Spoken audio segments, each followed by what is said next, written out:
It is the big night for the Republican National Convention. Donald Trump will speak this evening, along with his daughter Ivanka, the RNC chairman Reince Priebus as well. It has been an eventful first 3 days since it kicked off on Monday. And so to take a closer look at some of the biggest moments, we are joined by political analyst Nicolle Wallace. She is live in Cleveland. Nicolle, good morning.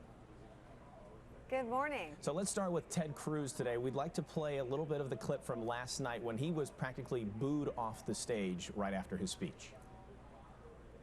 Stand and speak and vote your conscience. Vote for candidates up and down the ticket who you trust to defend our freedom and to be faithful to the Constitution.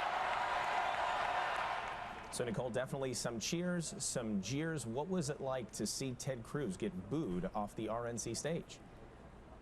Well, I got to listen to your weather report, and it got hot in that convention hall really fast. I have to say, just to give you a little bit of context, the rest of the speech was really one of the most well-crafted and beautiful speeches of the week. He talked about the daughter of slain police officer from Dallas. It was you know, not typical. It was a pretty exceptional speech until he got to that bite you just played and told people to vote their conscience, which in the political world is code for you don't have to vote for this guy if you don't want to, and I don't think I'm going to get around to doing it myself. So the room went crazy because this, if you look at it, if you want to make a parallel to how we live our lives as house guests, it's like going into someone's living room, smashing all the furniture, and then stealing the food out of their fridge.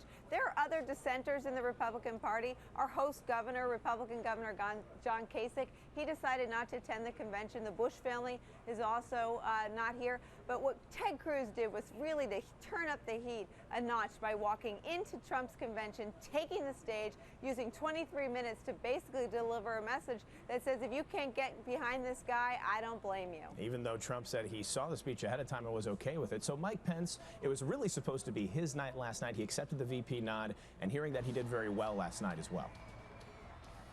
Yeah, he gave a great speech. It was in the mold of a traditional introduction to a national audience. Mike Pence is a popular Indiana governor. He was a member of Congress, but the broader national audience really doesn't know him very well. And outside sort of the conservative movement, he's not well known to a broader audience, and it's going to fall to him to sort of make the case for Donald Trump. That's what he started to do last night, but that speech will be overshadowed. I'm not sure how many people will be reading about it or talking about it this morning because of what Ted Cruz did during his slot. And of course, the other memorable speech from this week was Melania's speech. Some news coming out yesterday judging the alleged plagiarism off of that. What is the repercussions going forward this week as we head into the final night? You know, this to me was never a story about plagiarism or about Melania Trump. She did a wonderful job, and the truth is, across the political spectrum, people root for the family. People root for a spouse.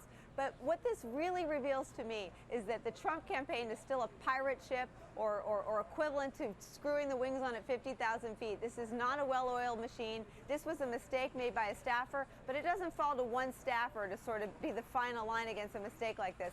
It speaks to sort of the chaos around the Trump candidacy. A lot more fun to have this week. Nicolle Wallace, we appreciate the time. Thanks so much. Of course, we'll have much more on the Today Show as well. All right.